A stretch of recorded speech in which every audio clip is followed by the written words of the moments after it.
But just in the interest of time, I think we probably will just get started anyway, and we are recording it so people can view the resources afterwards, and we'll send out a link to our report and our accompanying resources too. So hello everyone, I'm Elizabeth Adams and I work at the University of Glasgow, and I'm presenting today with my colleague Tanita. And we are part of the Lab for Academic Culture at the University of Glasgow. The lab was launched in December last year, and it looks not just at research culture, but academic culture as a whole across the university. We pilot and evaluate projects, and we try to drive forward sector debate and thinking about how we can really progress our academic culture. So this is just one of the projects that we're doing, and you're very welcome to go and look at the lab website and get in touch with any interest in any of our other projects as well. So this is our agenda for today. We're going to share our findings from our pilot project on the narrative series. We're going to share some feedback from our writers and the reviewers, the mock panel that we had. We have a set of recommendations. We also have some resources, and we're very, very mindful of the fact that there will be people who are writing CVs at the moment who are looking for some help. So if that's you, hopefully some of those could be useful for you. And then there's also opportunity for you to sort of reflect on what you're doing. Maybe you're doing your own projects in this area, or there's things that we can share or work together on. So we really want this to be a sort of community-owned project. And then there'll be some time for Q&A and what next. So I'm sure many of you are very aware of the backgrounds. The narrative CV format has been piloted by several European funders, either wholly narrative or a bit of a mixture. And UKRI introduced the resume for researchers into some of their funding calls late last year and sort of early this year.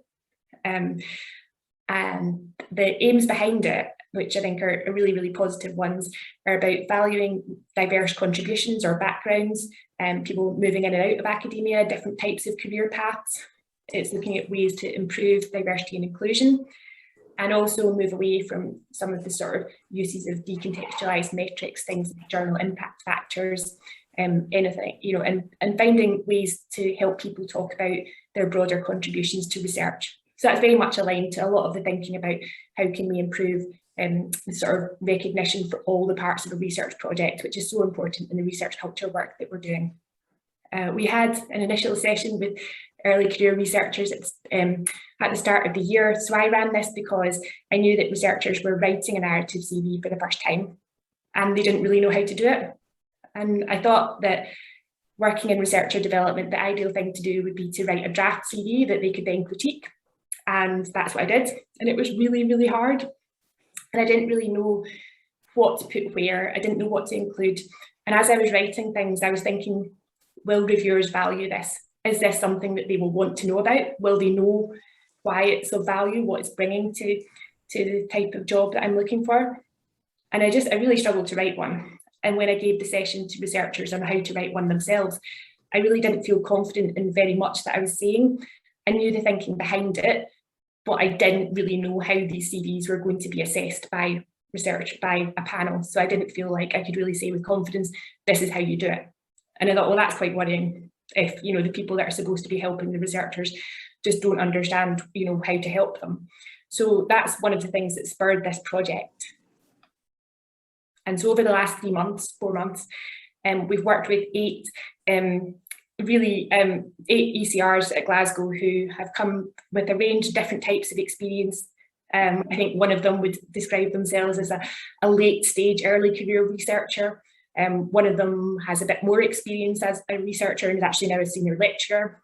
One of them, there's a whole range of different experiences working with spin-outs, commercialisation, public engagement, coming from just Glasgow, coming from other countries. Those 8 researchers put a lot of time into writing a narrative CV for the first time. And we helped them, and we also worked with Jane Alfred, who I think is also on the call, and we helped them to sort of craft this CV. We asked questions about their experience and talked to them about how to talk about their outputs in a way that wasn't just the journal title. And I think they found it really challenging because I think if you, throughout your career, are constantly being told that you're only as good as your last publication, to then be asked to talk about anything else and sort of claim those experiences can be really, really difficult. But, we got there, we wrote 8 CVs, and then we put them to a mock panel, which contained academics, it had people from outside of Glasgow University, it had funders, we had research support professionals, and they all took a huge amount of time to look at these CVs.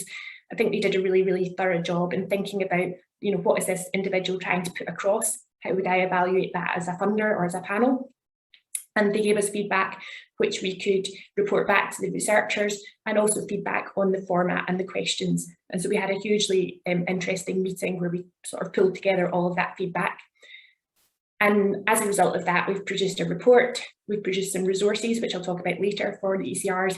And we also fed back to the ECRs, because we're really grateful for their time in this.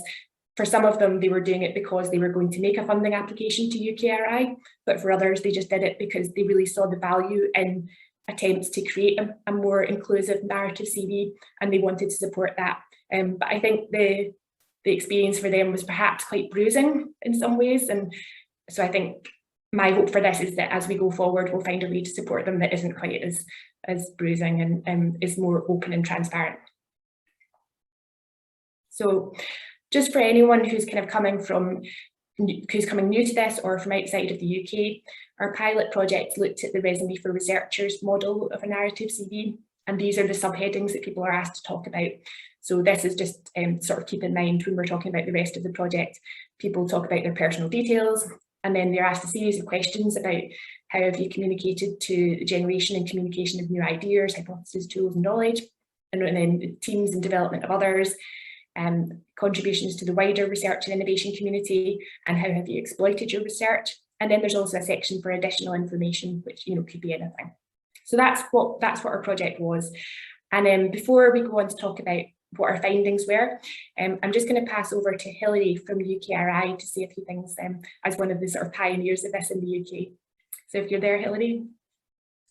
Yeah, thank you, Elizabeth. And thank you very much to Tanita and UKRN for the invitation, and actually for undertaking this pilot, because it will greatly inform how the RNI sector approach the use of narrative CVs.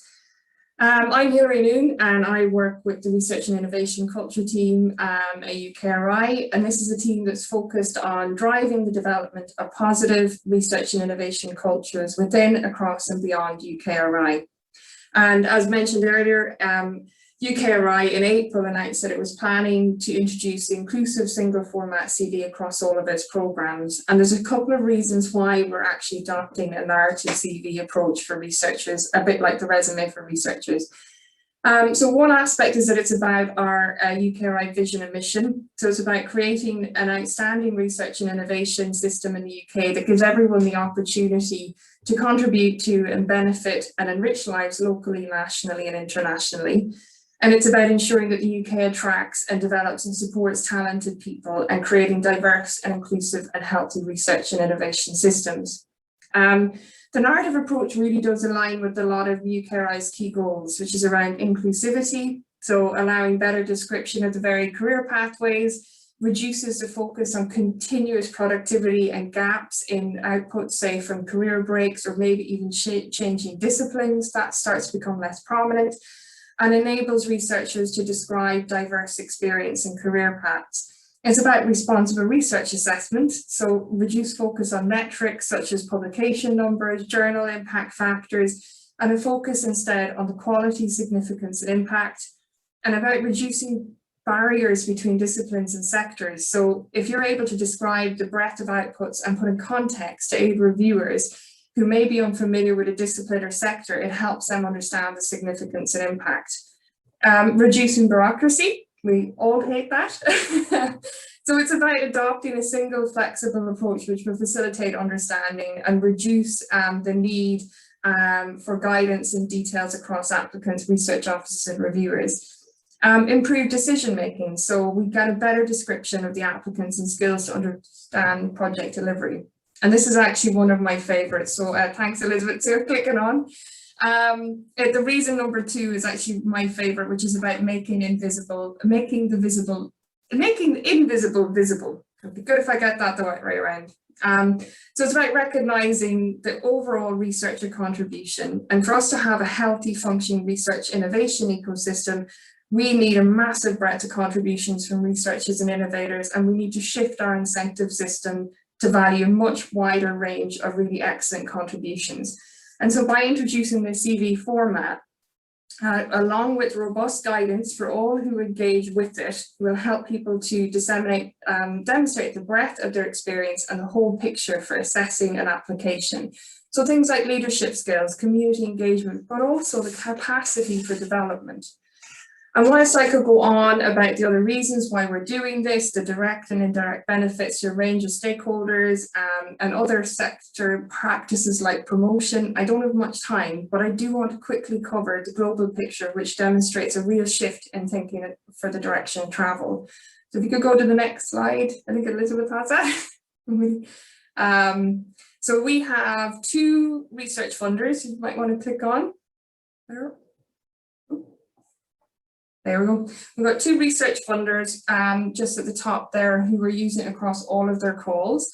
I'll not go through all the detail on this, and the slides can be shared. And then we've got on the bottom left-hand side, we've got 6 research funders who are using this across at least 1 funding call.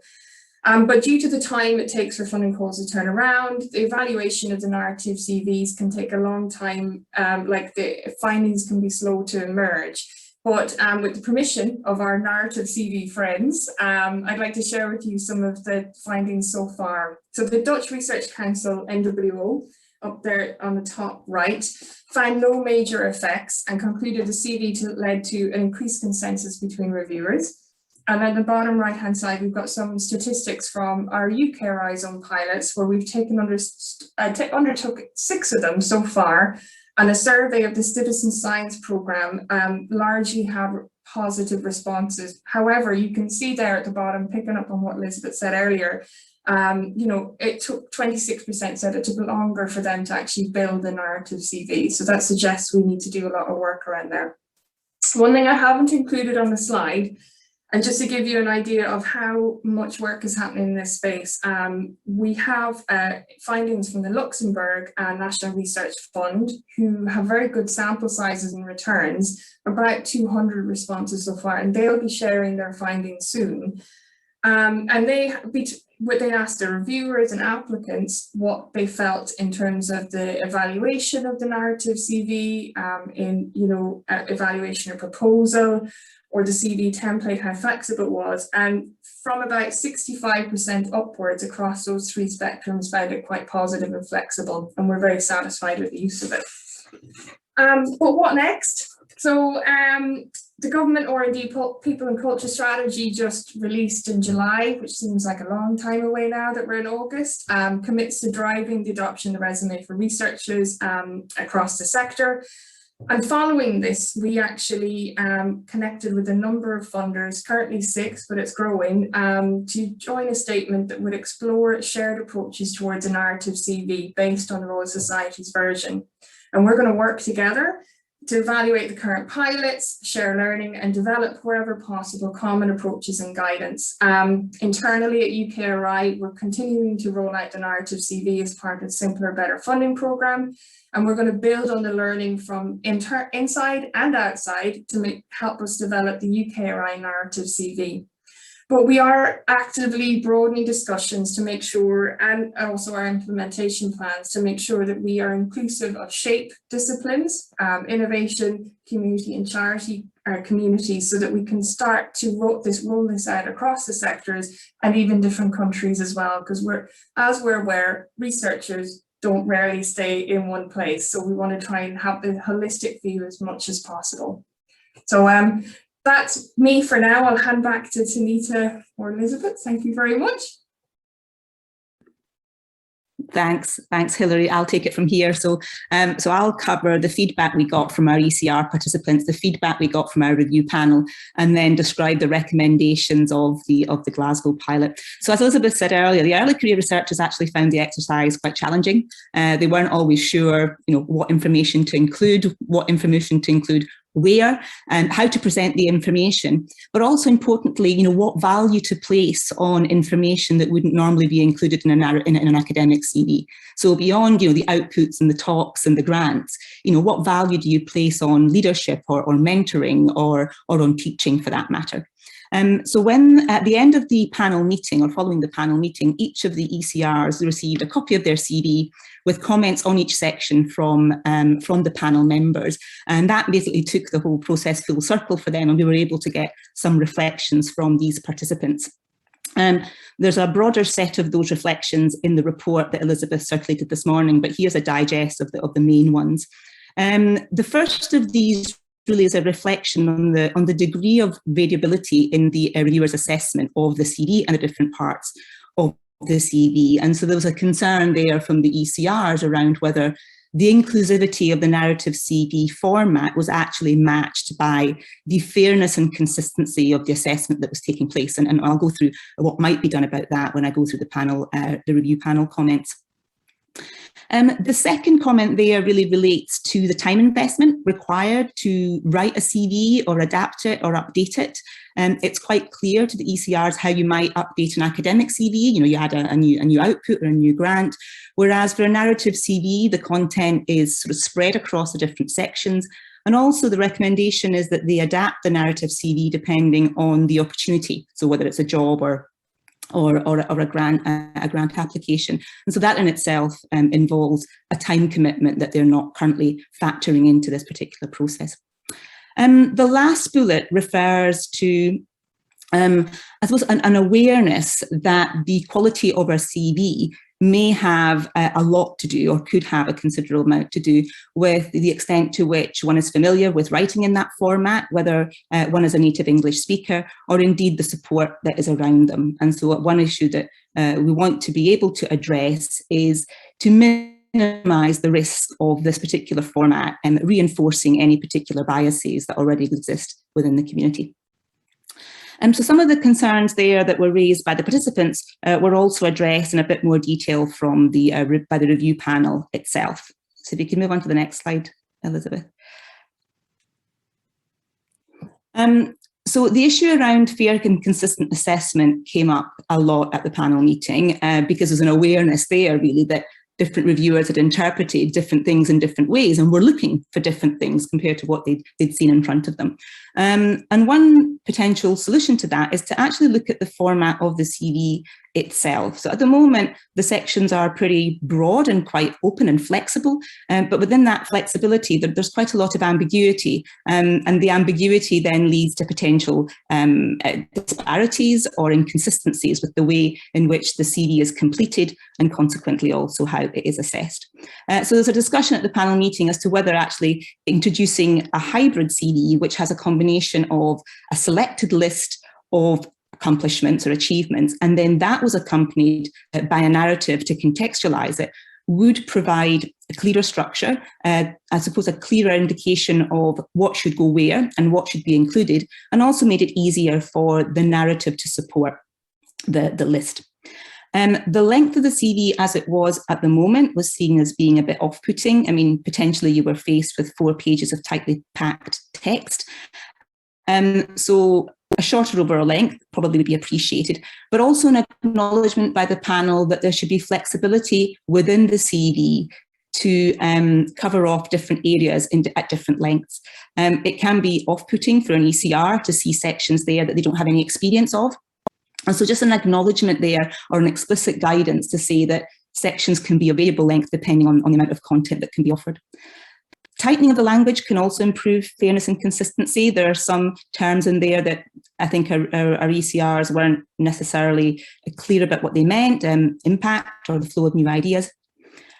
And also the importance of providing guidance as to how an applicant should describe or evidence the quality of the work or the quality of the experience that they are documenting.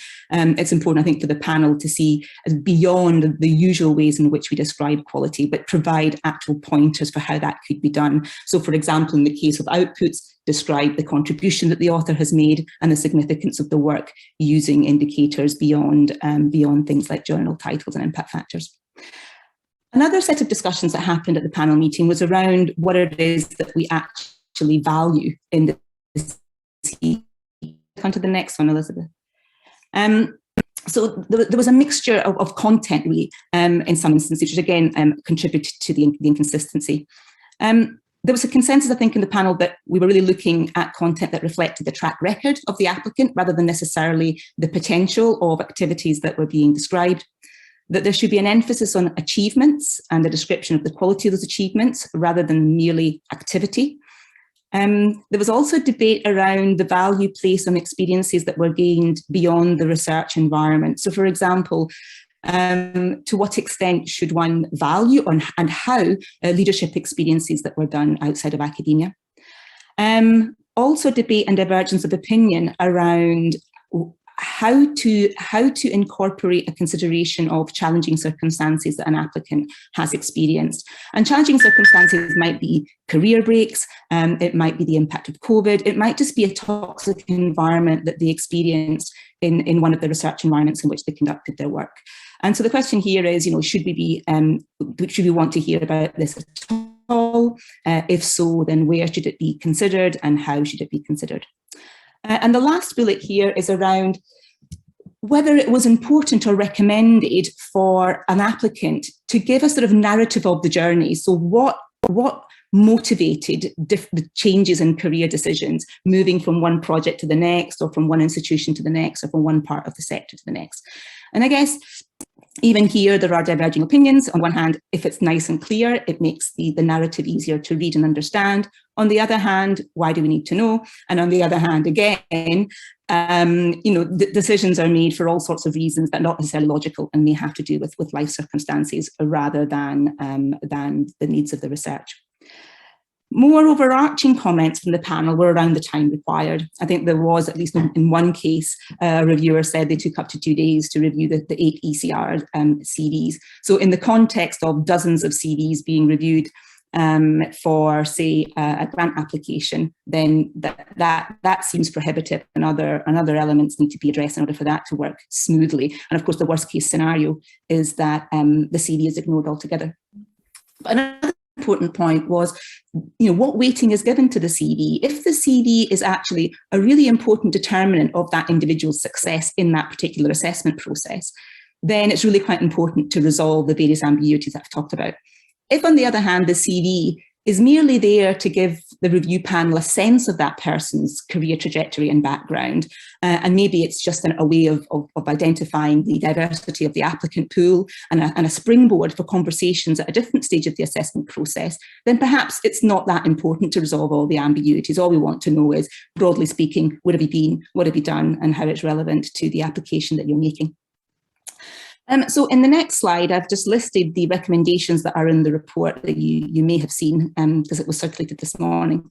And the first of these is really very important, which is that the CV template doesn't exist in isolation from the rest of the system that interacts with it. And that is the applicants, the institutions that are supporting the applicants, but importantly also the reviewers. So these things need to change in harmony, and the CV template that we put out there needs to be of a kind that can be adapted to. So that's I think a really important point. I've spoken already about the advantages of a structured template, both for providing clarity and consistency, but also for introducing that transition from what we have now, which is a very sort of list-like CV, to one that incorporates much more context. An acknowledgement that there is a need for a lot more guidance and support for the applicants and reviewers, and for reviewers themselves to be perhaps challenged in the way that they are evaluating a narrative CV, and for the response to that challenge, to that debate, to be incorporated into the guidance. One thing that we can do as of now is really to figure out how we want to evaluate and how we want to incorporate adverse circumstances and breaks. That's something that has spillover benefits beyond the narrative CV. But fundamentally, that we should look at options, the ones we've proposed or others that the sector are coming up with, to assess the impact that they make, but also in particular seeing whether the impact that it has is equitable across the different groups. So I'll stop here when it comes to the recommendations and hand over to Elizabeth to talk about the resources. And of course, we're not offering magic solutions here, but I hope that we're offering some form of progress to the sector and a bit more debate. Okay, thanks very much, Tanita.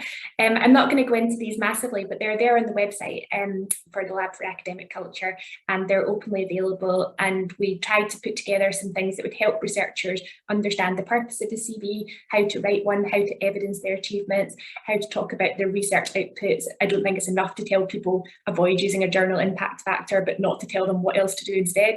So hopefully these are of use, but please do let us know if you've got suggestions or if you think we could improve them. We'd be really grateful. And we just wanted to give you a bit of an opportunity to reflect on this yourselves, and obviously to draw on the wealth of experience that's in this Zoom call. A lot of people, and sometimes when you talk to people from other sectors, they're like, of course you would use some narrative elements in your CV. Why is this even a topic of conversation? There's so much experience in sort of the diversity of the group, and I can see already in the comments there's an offer of help and support, which is great.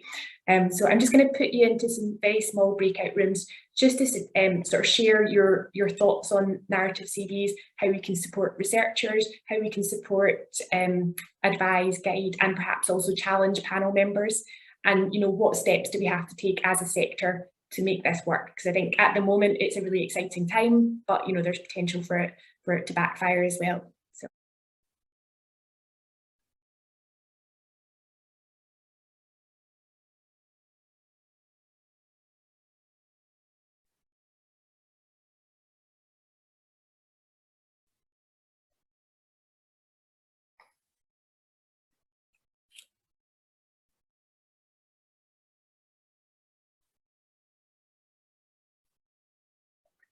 Okay, so unfortunately, I don't think we can really get feedback from all the breakout rooms, which I would have loved to have done, and that's kind of what we'd originally planned. But I think so many people wanted to come to the webinar, and we thought it was better to get the conversation going and then hopefully continue it in other ways as well.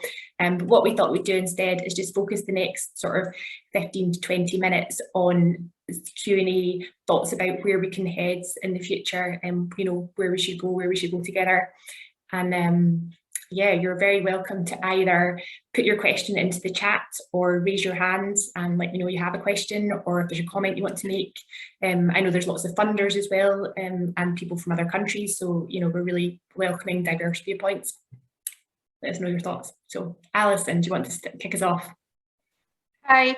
Yeah, we were having a good chat in the breakout rooms, and there was a couple of things that we were chatting about, but one of the things I was personally curious about, because I've helped science researchers and I used to work with ones in, you know, in the more arts and humanities as well, and I think I was curious about, when you did your pilot, was there any sort of discipline discipline, what's the word I'm looking for? Did any disciplines cope with it better than others in narrative CV? Because when I worked in the arts, you know, there was less reliance on metrics and so on. You really had to advocate for what you were doing, had a contribution to knowledge anyway. But, you know, science is obviously very metrics driven. So I just wondered, from your pilot, was there any sort of differences noticeable? We found it very difficult to get any ECRs not from the sciences to participate, because obviously they're not being asked to write one at the moment. So it was just a step too far in terms of them. Some of them volunteered to and then just couldn't find the time because it took so much time.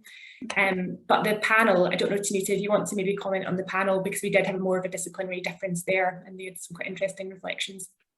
Yeah, I think an important reflection there is the one that you've just mentioned, Alison, in that on the one hand, in the more STEM-oriented, I guess, description of accomplishments, you know, there was a pull towards away from the metrics and more the narrative, whereas reviewers who came from the shape subject were actually trying to pull it in the opposite direction, because I suppose they were more used to evaluating proposals in their own disciplines, where perhaps the differentiating factors weren't clear enough, but would or might have been had there been slightly more objective indicators that they could use.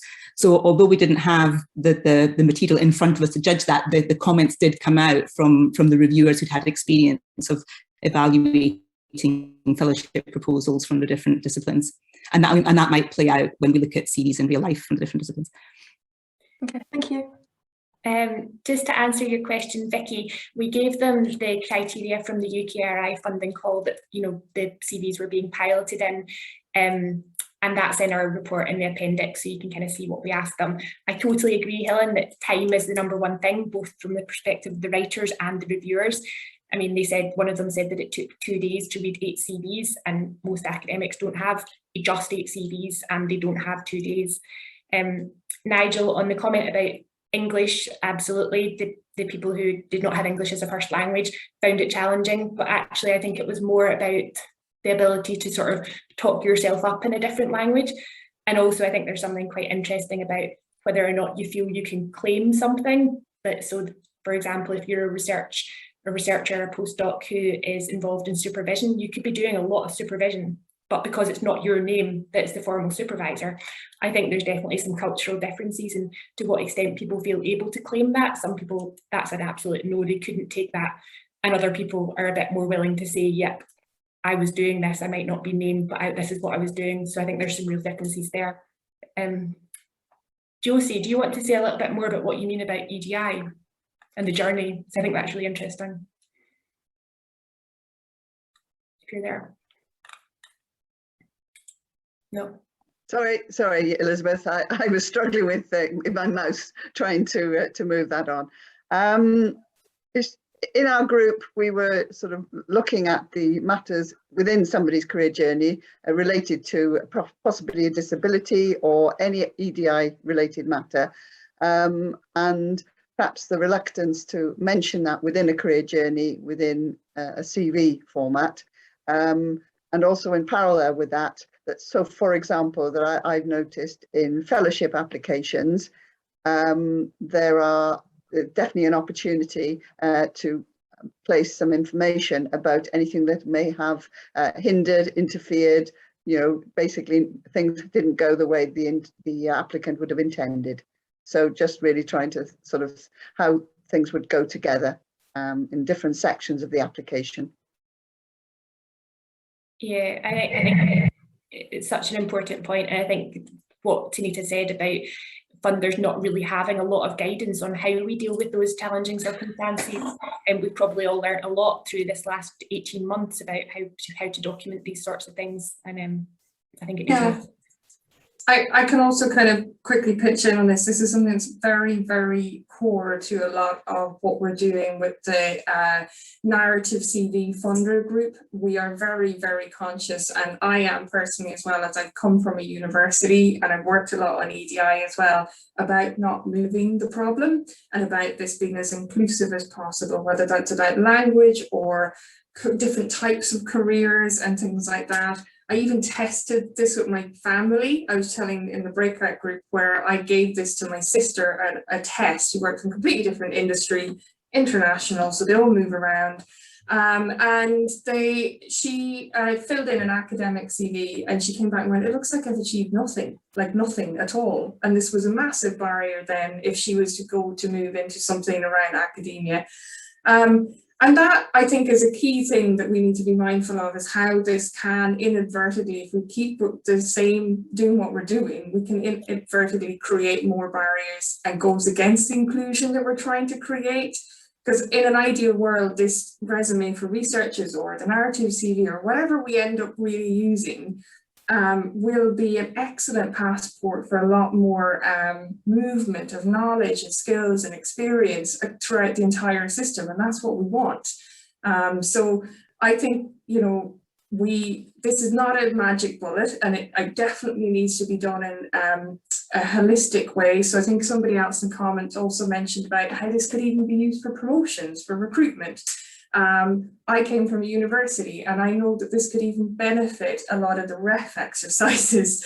You're no longer scrambling around every 4 years for information about how somebody's actually contributed towards something for the ref environment statements or KEF. And although, so the funder take up is one element, if we start to do this across a number of different fronts, it's going to be a whole lot easier, and people are not going to have lots of different versions. So it's about joining things up and making it a lot more holistic and being very, very good and transparent about our guidance. And I think this is why this pilot's been really good in terms of highlighting what we need to do next to make this easier for everybody.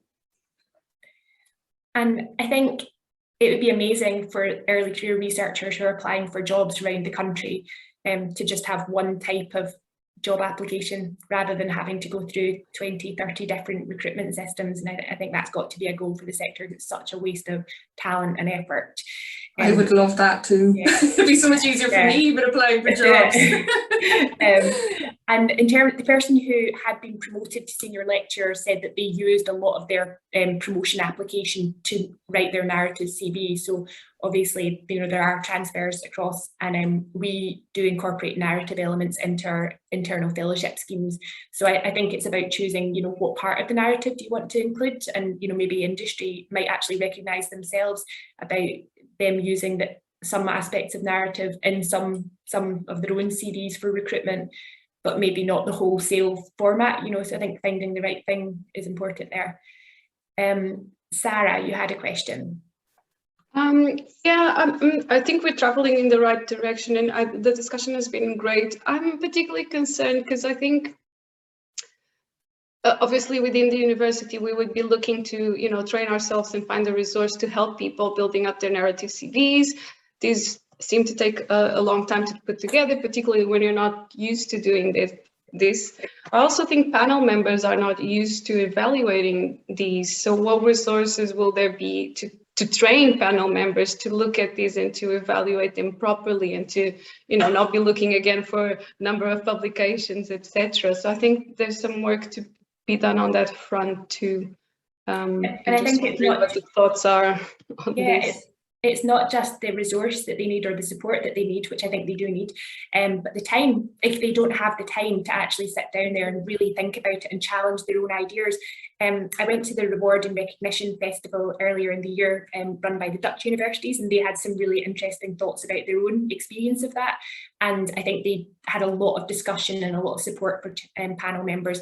And even in our mock panel, you know, we did find people place different values on different things, and that opportunity to discuss them was really valuable. And there needs to be more of that. There needs to also be more challenge. I think the University of York, in their School of Chemistry, they have someone who sits in on all their interviews, and that was an Athena Swan initiative. But, you know, could there be a role for somebody to sit in purely to be a sort of person who challenges things where they see biases creeping in, or where they see that people haven't fully teased out what is being valued here and how that's being assessed? And I think there's loads of work to be done there. But so it's not just, I think it would seem punitive to just say, let's train the reviewers, they're all doing it wrong. They just don't have the time to read lots of narrative CVs and do it right. And our panel members really wanted to do it right, and it took them an awful lot of time, and they still had differences in what they were trying to think about. Can I interject? There was actually a comment, and my narrative CV friend funders, and I can't remember which one of them said this, had highlighted that, and I thought I actually could be Annalisa at Help Board Ireland, Help Research Board Ireland, who mentioned a lot of our applicants are also reviewers.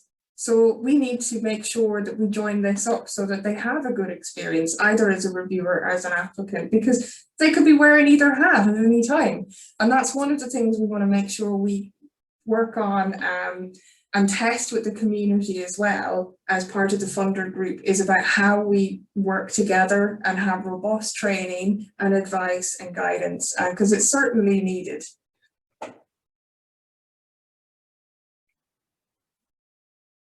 Sorry, I'm just trying to catch up with the comments. They're so interesting to read, and there's loads of experience and thoughts in here. Does anyone have a question that maybe you've put in the comments and I haven't managed to get to and you want to mention it?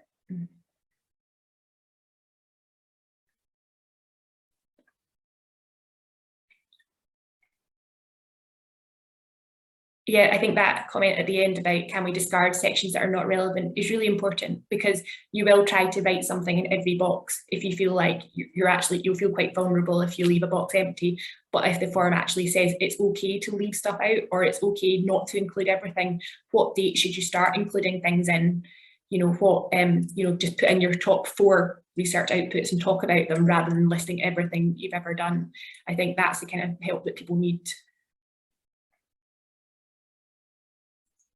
In our breakout group, Diane Caldwell at Cambridge actually mentioned one of the biggest things as a supporting researchers and career development is about drawing out where they've actually contributed to something, and highlighting that, because a lot of us don't realize that we're actually doing all of this excellent stuff that could fill in those empty boxes. We just need somebody to tease it out of us.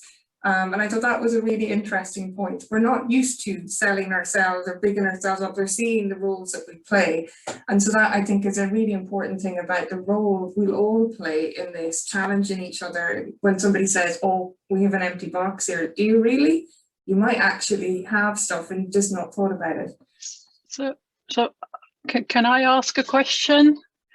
The one, it's been come up, is the quality of review process now several times, that the reviewers don't have time to review applications and the narrative CVs. Now, does the UKRI, for example, have any handle of how many universities, if at all, take into account in a staff workload model the reviewing commitments? Because the perception certainly is that, you know, reviewing is something you do on your free time. It's not part of your workload model. And this can really feed back to women and other ethnic minorities who get asked to do, who are underrepresented in the domain and who get asked to do more of this reviewing, more of the panel work, and not getting any workload for it. So surely there must be some sort of tool to change the culture, so that the people do get enough time to do this careful reviewing, rather than it being by the heads of department pushed as like, oh, this is something you do on your free time, weekends, holiday time, but it's not part of your core academic activities. I can go first, but I realize Tanita might want to come in on that as well, as a HEI, as an institution, but it is something we're very aware of at UKRI, and there are a number of different projects that we're looking at so that we're not moving the problem with any initiative.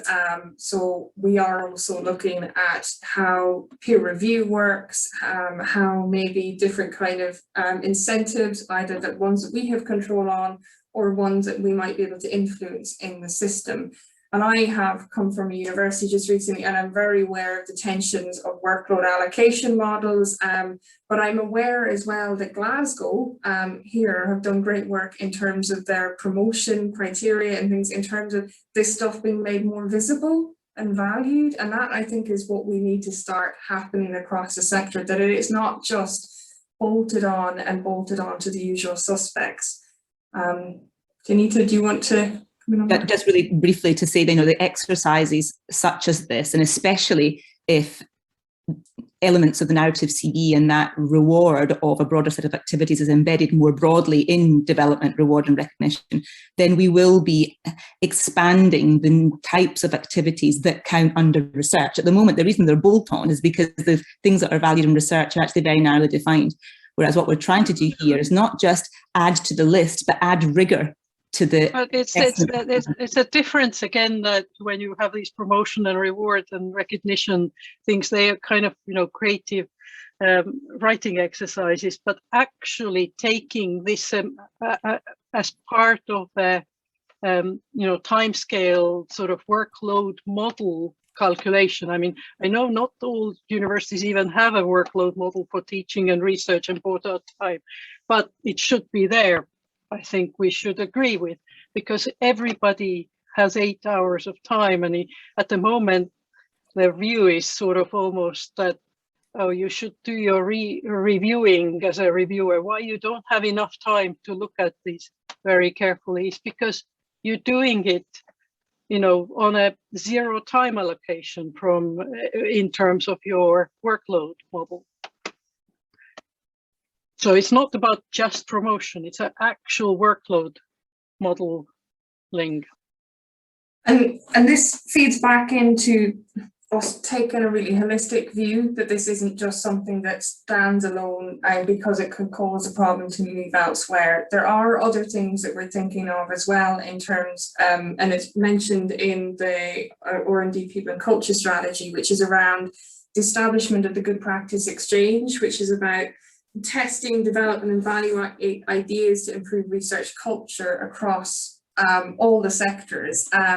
But in doing that, that's got to look at the problems that could be created as a result. So we can't just have a shelf where a problem drops off and we don't look at the consequences of it. But equally, just as one funder here, and I'm sure there's others on the call, we can't solve that on our own. A lot of these things we have to work with other stakeholders in the sector to try and figure out a solution.